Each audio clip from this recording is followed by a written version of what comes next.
समाने थे जैसा कि अभी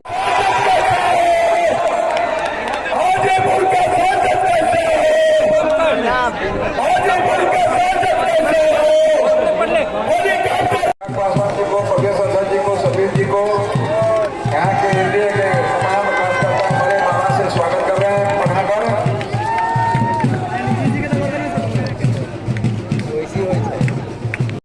बिहार को कहाँ लेकर के चले गए।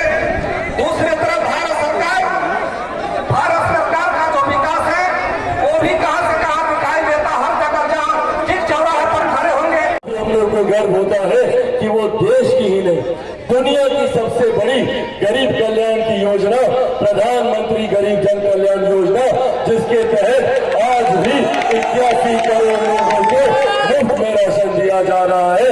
ये सोच हमारे नेता आदरणीय रामविलास पासवान जी की रही। साथियों, मेरे नेता ने, हमारे प्रधानमंत्री आदरणीय नरेंद्र मोदी जी ने, हमारे मुख्यमंत्री आदरणीय नीतीश कुमार जी ने हर संभव प्रयास किए कैसे हमारे क्षेत्र की जनता को हम लोग मुख्य धारा के साथ जोड़े।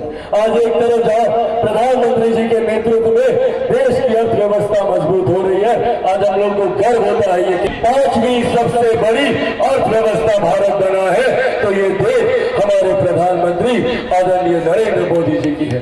जहाँ देश में अर्थव्यवस्था मजबूत हो रही है, तो वहीं हमारे मुख्यमंत्री जी के नेतृत्व में बिहार में भी आर्थिक मजबूती हाल फिलहाल के आने वाले वर्षों में और मजबूती से हम लोग देखने का हम लोग काम करेंगे। साथियों, आज की तारीख में जहाँ देश में 3 चरण के चुनाव हो चुके हैं, इन 3 चरण के चुनाव में एक बात स्पष्ट कर दी है कि जब 4 तारीख को ईवीएम मशीन खुलेंगी तो हमारे मौजूदा प्रधानमंत्री आदरणीय नरेंद्र मोदी जी तीसरी बार देश के प्रधानमंत्री बनने की शपथ लेने जा रहे हैं। उसमें कहीं कोई संदेह नहीं। और ये बात भी तय है कि लोकसभा चुनाव के बाद जब बिहार में विधानसभा के चुनाव होंगे तो बिहार में भी एनडीए की सरकार बनने जा रही है, इसमें भी कहीं कोई संदेह नहीं है। ऐसे में साथियों, ये वो डबल इंजन की सरकार होगी जो बिहार को विकास की राह पर मजबूती देगी। जहाँ केंद्र की तमाम योजना महिलाओं से जुड़ी हुई, उनके सम्मान से जुड़ी हुई, शौचालय से लेकर उज्ज्वला तक, या कोई गरीब व्यक्ति आर्थिक अभाव में इलाज से वंचित न रह जाए, 5-5 लाख रुपए तक का मुफ्त इलाज आयुष्मान के माध्यम से हो, या जिस तरीके से हमारे प्रधानमंत्री जी ने हमारी सरहद, हमारी सीमाओं को सुरक्षित रखने का काम किया, अंतरिक्ष के माध्यम से भी विकास के कार्यों को गति दी। आज हम लोगों की ये डबल इंजन की सरकार उनके हर कार्य को मजबूती से धरातल पर उतारने का कार्य कर रहे हैं। हमारे मुख्यमंत्री आदरणीय नीतीश कुमार जी के नेतृत्व में आज बिहार तीव्र गति से विकास की राह पर आगे बढ़ने का कार्य कर रहा है। ऐसे में साथियों, ये आग्रह आप लोगों से करने आए कि कुछ लोग हैं ऐसे जो भ्रम फैलाएंगे, जो गठबंधन बनाकर आप लोगों के बीच आएंगे आप लोगों का मत हासिल करने के लिए। पर ये याद रखने की जरूरत है आप सबको, कौन है ये लोग? ये वही लोग हैं जो 90 के दशक में लाठी में तेल पिलाने का काम करते थे और उसी लाठी हम लोग के ऊपर चलाने का काम करते थे। ये वही लोग हैं जो नौकरी के बदले आप लोगों की जमीन जायदाद लिखवाने का काम करते थे। ये वही लोग हैं जो सुनियोजित तरीके से आप लोगों की जमीन जायदाद हड़पने की सोच रख रहे हैं। इनहेरिटेंस टैक्स के माध्यम से विरासत पे टैक्स लगाने की सोच कांग्रेस और राष्ट्रीय जनता दल के रोक रखते हैं। क्या है ये विरासत पर टैक्स? आप लोगों की जितनी संपत्ति है, जितनी जायदाद है, गरीब किसान की छोटी जमीन हो या गरीब मजदूर की थोड़ी सी संपत्ति या हमारी माताओं बहनों का गहना जेवर जो भी हो, उसका 55% हिस्सा कांग्रेस और राजद के लोग अपने खजाने में भरने की नीयत के साथ इस योजना का निर्माण कर रहे हैं। इसीलिए साथियों, ये आग्रह करने आया, जहाँ एक तरफ आप लोगों की जमीन जायदाद ये लोग लूटने की सोच रख रहे हैं, तो वहीं दूसरी तरफ प्रधानमंत्री जी, मुख्यमंत्री जी आपको गरीबी रेखा से बाहर निकालने का काम कर रहे हैं। एक तरफ जहाँ हमारे हमारे प्रधानमंत्री जी ने तमाम विवादित मसलों को हल करने का काम किया। धारा 370 की बात हो या जिस तरीके से आज आप लोग टेंट के नीचे बैठे हैं ना, ऐसे ही 5 साल से रामलला टेंट के नीचे विराजमान थे।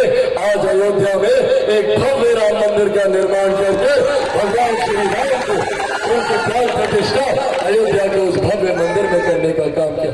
आधी आबादी को उचित प्रतिनिधित्व भारत की संसद में देकर नारी शक्ति अधिनियम को पारित करने का काम किया। साथियों, जहां ये हमारी सरकार आप लोगों को मजबूत करने की बात कर रही है, तो वही विपक्ष के लोग झूठा भ्रम फैलाने का काम करते हैं।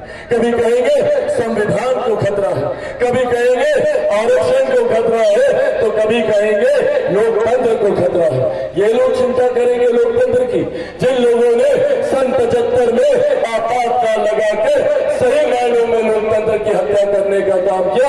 आज ये लोग लोकतंत्र की चिंता करते हैं। साथियों, आज मैं मेरे नेता, मेरे पिता आदरणीय रामविलास पासवान जी की कर्म भूमि पर खड़ा होकर उन्हीं के संघर्षों की कसम खाकर आप लोगों से ये वादा करके जाता हूं कि जब तक चिराग पासवान जिंदा है, ना संविधान को कोई खतरा है, ना आरक्षण को कोई खतरा है। तो तमाम बातें सिर्फ झूठा भ्रम फैलाने के लिए की जाती है। इसीलिए साथियों, अंत में यह आग्रह करूंगा कि खतरा ना संविधान को है, ना आरक्षण को है, ना लोकतंत्र को है, पर हाँ, गरीब कल्याण की योजनाओं को जरूर है। अगर ये लोग आए तो तमाम गरीब कल्याण की योजना को बंद करेंगे। कितने लोगों को आज यहाँ पर 5 किलो अनाज मिलता है? एक बार हाथ उठाकर बताइए तो, बताइए, अनाज मिलता है ना? सबको मिल रहा है ना 5 किलो का अनाज? ये अनाज बंद कराने की सोच कांग्रेस राजद के नेताओं की।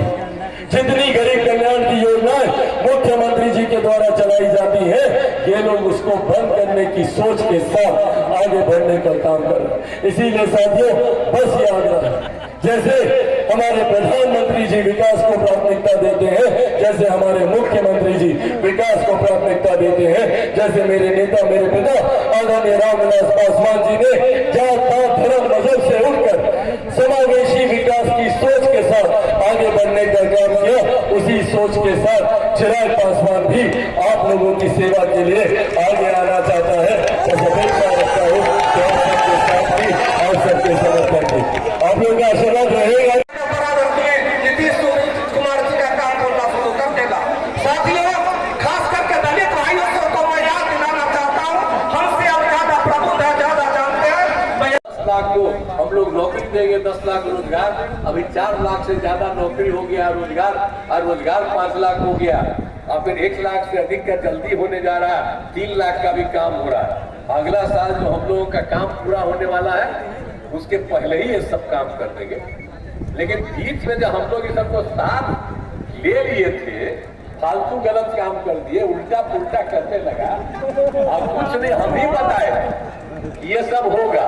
तब आजकल बोल देता है कि वही कर रहा है, वो करता है, उसको कोई आइडिया है यार, कोई काम किया, तो ये सब काम तो किया गया, वही काम हो रहा है। तो इसलिए एक एक चीज याद रखिए। हाँ, लेकिन सब मीडिया वाले यहाँ मौजूद है, थोड़ा बहुत तो हम लोग का खबर होगा, लेकिन बाकी तो उन लोग का दिल्ली वाला भी खबर करते रहता। पता नहीं क्या है, हम लोग रात दिन काम करते हैं, हम लोग का नहीं खबर बोल देता है, हमने कभी करते हैं, और उधर अंड बंड करते रहता है, उल्टा पुल्टा। हम तो सबको भगा दिए, गड़बड़ किया। और हम तो शुरू से थे साथ, हम लोग एक साथ 1995 से, तो हम इधर उधर होंगे, अब आ गए फिर हम साथ, अब कहीं इधर उधर नहीं जाएंगे, हम लोग के साथ।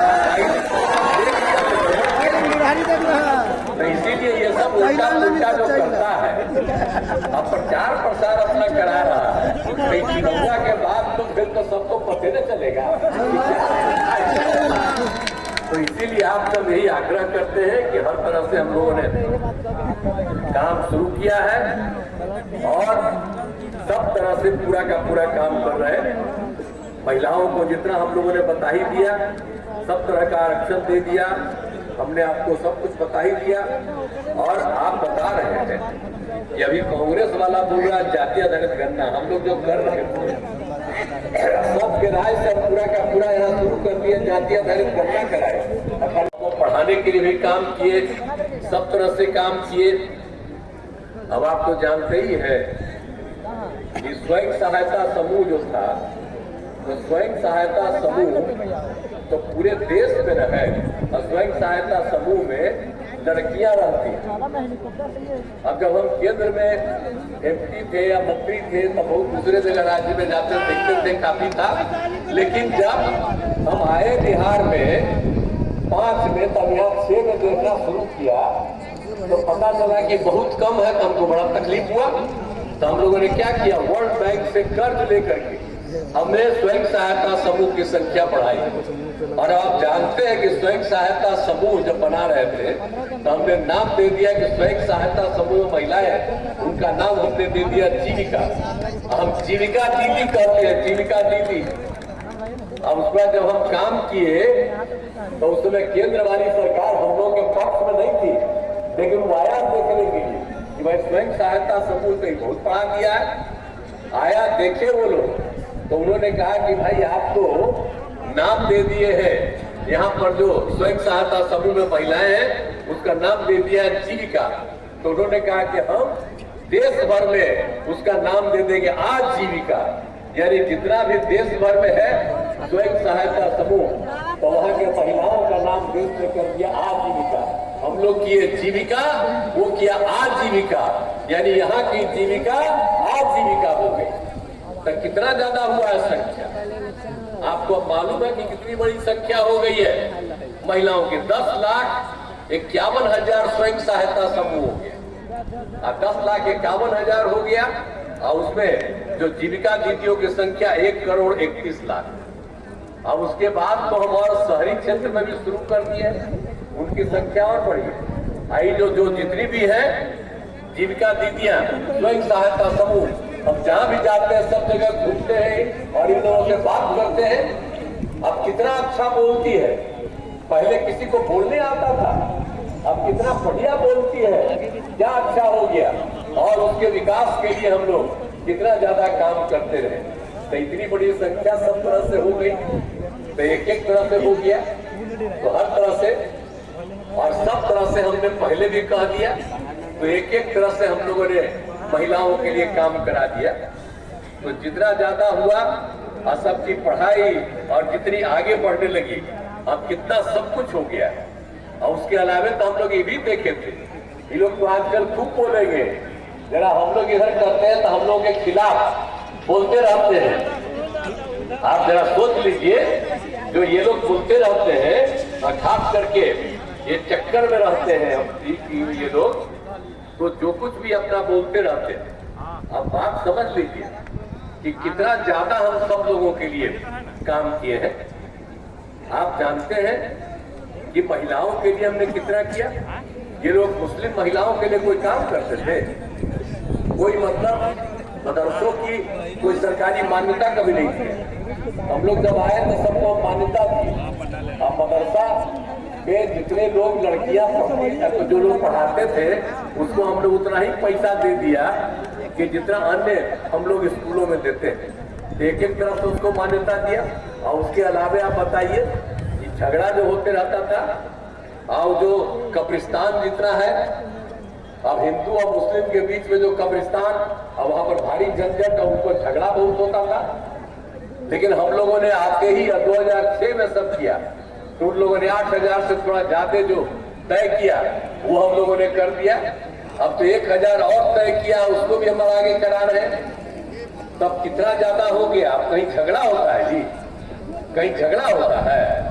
भाई पुराना झगड़ा को कभी लोग देखते थे, तो झूठे मुस्लिम लोगों को कहते रहता है इधर से उधर। तो जरा सब लोग जरा मुस्लिम लोगों को भी कह दीजिएगा, यहाँ पर कोई झंझट नहीं है, हिंदू मुस्लिम का कोई झंझट अब नहीं है। अब सब एकजुट है और सब लोगों की इज्जत होती है, सब लोगों का होता है। तो इसीलिए कोई नहीं और सारा काम। और कहीं हम लोगों की जगह पर लोग आ गया तब फिर बता दीजिएगा मुस्लिम को कि फिर गड़बड़ शुरू हो जाएगी। हम लोग तो सबके हित में काम करते हैं। तो एक तरह से काम हो गया सब कुछ से।